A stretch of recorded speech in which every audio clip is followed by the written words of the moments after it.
8. இங்கே 4 விதமான காரியங்களை பத்தி ஆண்டவர் சொல்றார். நல்லா கவனிங்க.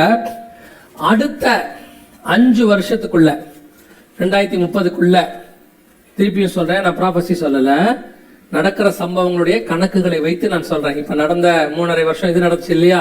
கொரோனா 2019 லாஸ்ட்ல இருந்து 2023 மே மாசம் வரைக்கும் நடந்துச்சு. இப்ப 2023 அக்டோபர்ல இருந்து இந்த காரியங்கள்லாம் நடந்துகிட்டே இருக்கு. சோ இதனுடைய அடிப்படையில நான் உங்களுக்கு சொல்றேன், அடுத்த 5 வருஷத்துக்குள்ள இந்த 4 சம்பவங்களும் ஒன்றாக நடக்கும். நான் சொல்றது மேக்சிமம் டைம். இன்னிலிருந்தே நான் சொல்றேன், இன்னிலிருந்து எப்ப வேணாலும் இந்த 4 சம்பவங்கள் ஒன்றாக நடக்கும். ஒன்று பட்டயத்தினாலும், 2வது பஞ்சத்தினாலும், சாவினாலும், பூமியின் துஷ்ட மிருகங்களினாலும், பூமியில் கால் பங்கில் உள்ளவர்களை கொலை செய்யும்படியான, இது வெளிப்படுத்தல் 6:8 இருக்கக்கூடியதான ஒரு சம்பவம். இந்த சம்பவத்துல அடுத்து மங்கின நிறம் உள்ள குதிரை ஒன்று வரணும். ஏற்கனவே சிவப்பு குதிரை கொள்ளை நோய் போயிருக்கு. அதுக்கு அடுத்து கருப்பு குதிரை பஞ்சம். இப்ப மத்திய 24 நீங்கள் வாசிக்கும் போது உங்களுடைய வருகைக்கும் உலகத்தின் முடிவுக்கும் அடையாளம் என்னன்னு கேட்ட போது அதுல ஆண்டவர் சொன்னது பஞ்சங்களும் கொள்ளை நோய்களும். இது ரெண்டும் நம்ம கண்ணுக்கு முன்னாடி போயிருக்கு.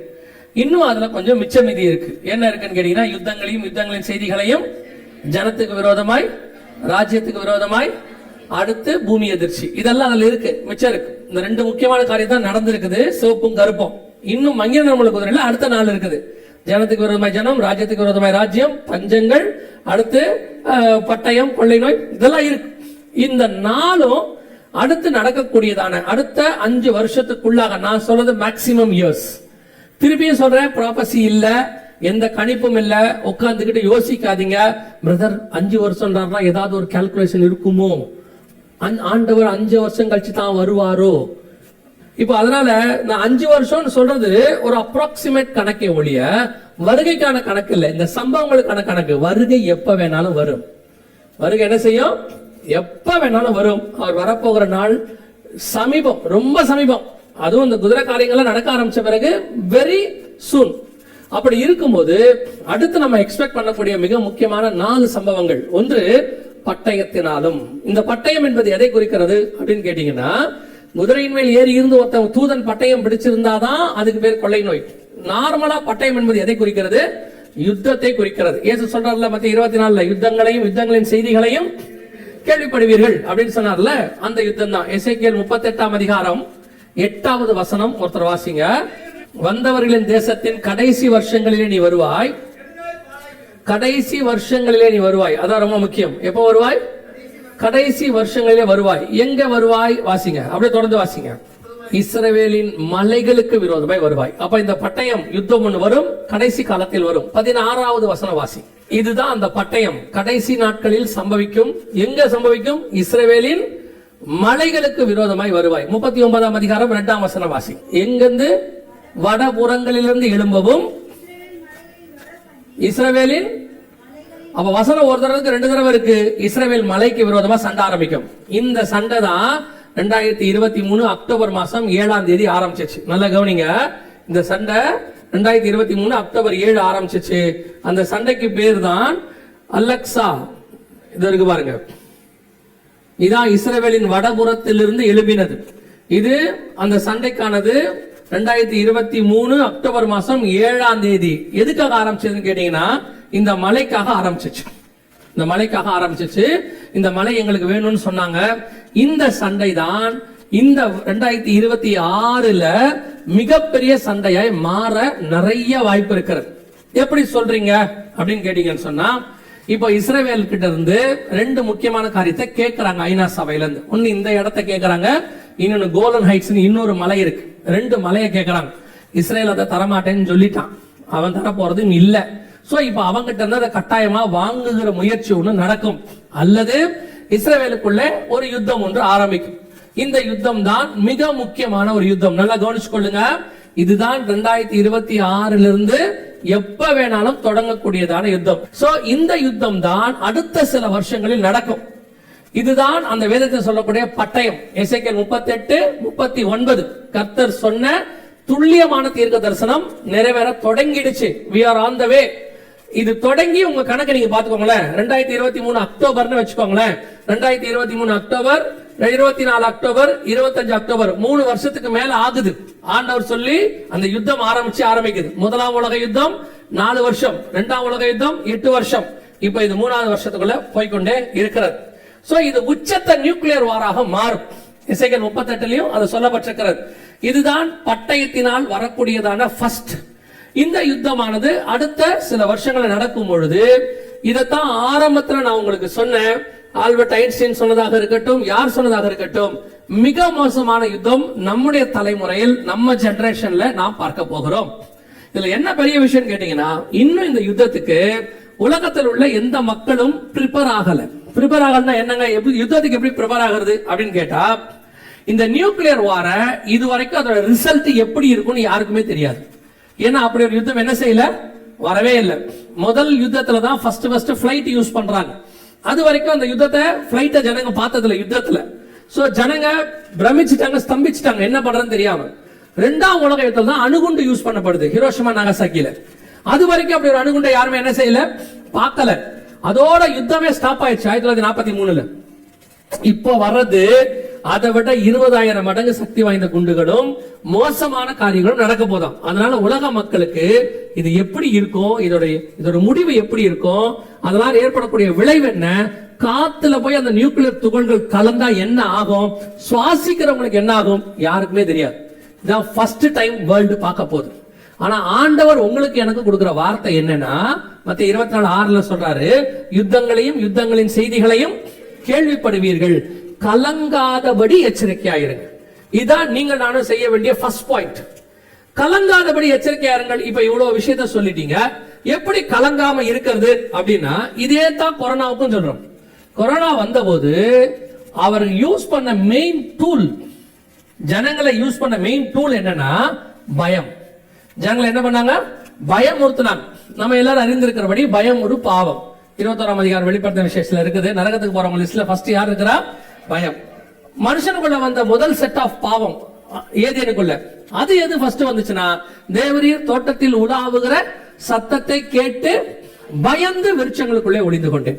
சோ பயம் என்பது இதைத்தான் பிசாசு யூஸ் பண்ணோம். யோபு சொல்றாருல்ல, நான் பயந்தது எனக்கு நேரிட்டது.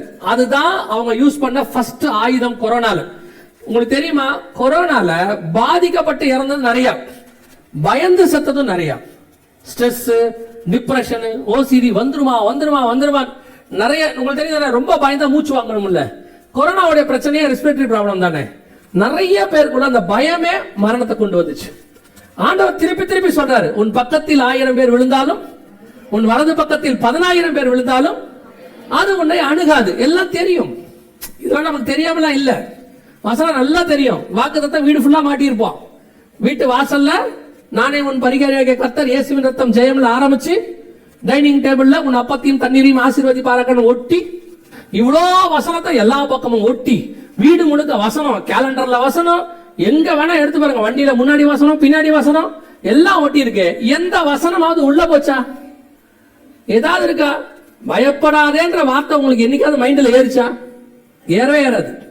ஆனா கொரோனால மனுஷனுடைய பாதிப்புக்கு மிக முக்கியமாக வந்தது பயம். இப்ப ஆண்டவர் திருப்பி சொல்றாரு, கலங்காதபடி எச்சரிக்கையாயிருங்கள், பயப்படாதபடி எச்சரிக்கையாயிருங்கள். இதெல்லாம் வரும்.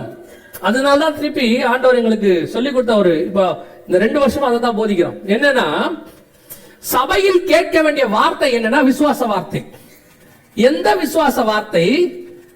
எகிப்தின் மேல் வந்த வாதையை உன்மேல் வர பண்ணேன். அதுதான் உங்களுக்கு தெரியணும். இதுக்கு நடுவுல கர்த்தர் என்னை காப்பாற்றுவார். அது செங்கடலா இருக்கட்டும், கர்த்தர் எனக்கு வழி ஏற்படுத்துவார். அது அக்கினியாக இருக்கட்டும், அது நடுவுல கர்த்தர் என்னோட கூட இருப்பார். இப்ப இதெல்லாம் உங்களுக்கு சண்டே கிளாஸ் பிள்ளைகளை விட நீங்க அதை கதை கேட்கிற மாதிரி தான் கேக்குறீங்க. உங்களுக்கு இருதயத்துக்குள்ள அது போல கதை. சாத்ராக் மேஷாக் ஆபேத்நேகோ நெருப்புல, நல்ல கதை இல்ல அது. அவங்க சொல்லும் போது என்ன சொல்றான்? கதை. அது கதை இல்ல, சம்பவம். அது என்ன சம்பவம்? எதுக்கு எழுதி வச்சது தெரியுமா? அப்படி ஒரு சூழ்நிலையில் நீங்களும் நானும் போவோமானால், 4வது நபராய் கர்த்தர் வந்து பாதுகாத்தது போல உங்களையும் என்னையும் அவர் பாதுகாக்க வல்லமை உள்ளவராக இருக்கிறார். அதுக்குதான் ஆண்டவர் எழுதி வச்சார். அது மட்டும் இல்ல, பைபிள்ல ஏன் இவ்வளவு எல்லாருடைய பிரச்சனையும் இருக்கு? பைபிள்ல நீங்க ஆதியாகமத்துல எடுத்துக்கோங்க, அதுல இருந்து வெளிப்படுத்துற விசேஷம் வரைக்கும் எடுத்துக்கோங்க.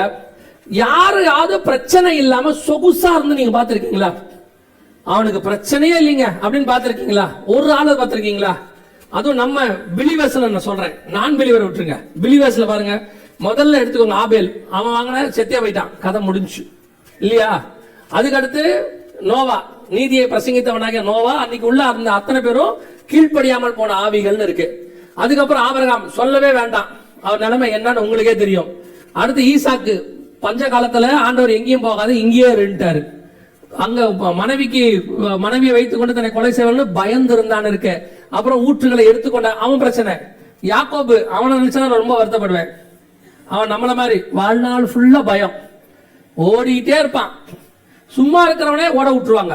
அவன் பாட்டு சும்மா தான் இருப்பான். அவன் அம்மா கூப்பிட்டு சொல்லிடுவான், இங்க இருந்தா அவன் அண்ணன் கொண்டுடுவான் ஓடிடுன்னு. அவன் சொல்லி, ஏமா நான் பாட்டு சும்மா தானே இருந்தேன், நீ தானே எங்க அப்பா கிட்ட போய் எல்லாத்தையும் வாங்கிட்டு வர சொன்ன, எனக்கு தெரியும்டா, நீ தானே சொன்ன எனக்கு வரதுல நீ வாங்கிக்கிறேன்னு, இருக்கட்டும் நீ போயிரு. அவன் அங்க போனா நல்ல மாமன், அவன் ரொம்ப அருமையான மாமன். அப்படிப்பட்ட மாமெல்லாம் அமைஞ்சானா நம்ம ரட்சிக்கப்பட்டுருவோம். நிஜமா தான் சொல்றேன். அங்க போய் அங்க பிரச்சனை வந்து அவன் துரத்திட்டு வரான். இங்க துரத்திட்டு வந்தா பசங்க 2 பேரும் போயிட்டு ஒரு இடத்துல அந்த தீனான் விஷயத்துல பண்ணிடுறானுங்க. அங்க இருந்து பயந்து இன்னொரு இடத்துக்கு போனா, நடுவுல வழியில பார்த்தா ஏசாவா பார்த்து பயம், லாபானா பார்த்து பயம், வாழ்நாளெல்லாம் பயம். அப்புறம் பார்த்தா பென்யமீனை காணோம், யோசேப்பை காணோம். அவன் சொல்றான், என் நரைமேரை துக்கத்தோடு கூட பாதாளத்தில் இறங்க பண்ணுகிறீர்கள். இவங்களை விட்டுட்டு வெளியே இந்த பக்கம் வந்தா மோச நிலைமை அதை விட கவலைக்கிடமா இருக்கு. தேவ ஜனங்களோட துன்பத்தை அனுபவிக்க தெரிந்து கொண்டான். நீங்க எடுத்து பாருங்க, பைபிள் முழுக்க பாருங்க. தானியேலா இருக்கட்டும், எலியாவா இருக்கட்டும், எலிசாவாக இருக்கட்டும், மோசேவாக இருக்கட்டும், அல்லது இந்த பக்கம் வந்துருங்க யோவான் ஸ்நானகனாக இருக்கட்டும், இயேசு கிறிஸ்துவாக இருக்கட்டும், பவுலாக இருக்கட்டும், அத்தனை பேருடைய உபத்திரவத்தை பத்தி பைபிள் எழுதுது. ஏன் தெரியுமா?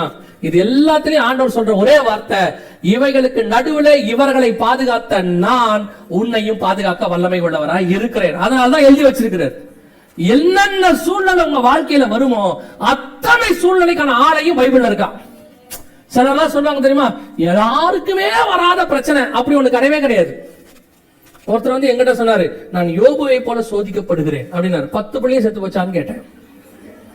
யோபு போல சோதிக்கப்படுறதுனா என்ன? நல்ல உடம்பு முழுக்க பரு வந்து இந்த கொட்டாங்குச்சி எடுத்து சுரண்டிக்கிட்டு 10 பிள்ளையும் செத்து போற மொத்தமா போச்சு. ஒண்ணும் கிடையாது. அவருக்கு என்ன பிரச்சனையா இருந்தாலும் அந்த அம்மா திட்டி இருக்கும் வீட்டுல. அந்த அம்மா வந்து சொல்லிருக்கோம், தேவனை துஷித்து ஜீவனை விடுன்ற மாதிரி கொஞ்சம் அந்த அம்மா கேவலமா ஏதோ சொல்லிருக்கும் போல. உடனே அந்த சொல்லிட்டாரு எங்கிட்ட, யோபுவை போல நான் சோதிக்கப்படுகிறேன். ஒருத்தர் வந்து எங்கிட்ட சொன்னார், இயேசுநாதருக்கே வராத பிரச்சனை எனக்கு வந்துருச்சுன்னாரு. எனக்கு அது இன்னும் ஆச்சரியமா இருந்துச்சு.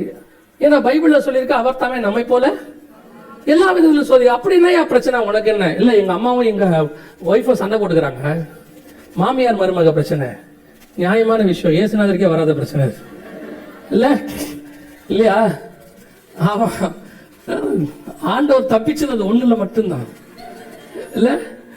அவர் நம்முடைய பாடுகள் எல்லாவற்றையும் ஏற்றுக்கொண்டு ஒண்ணு மட்டும் நம்ம கிட்ட கொடுத்துட்டார். இத சமாளிச்சு நீ பண்ணது வந்துடுறா, பெரிய ஆள்றா நீ அப்படின்ட்டு இல்ல.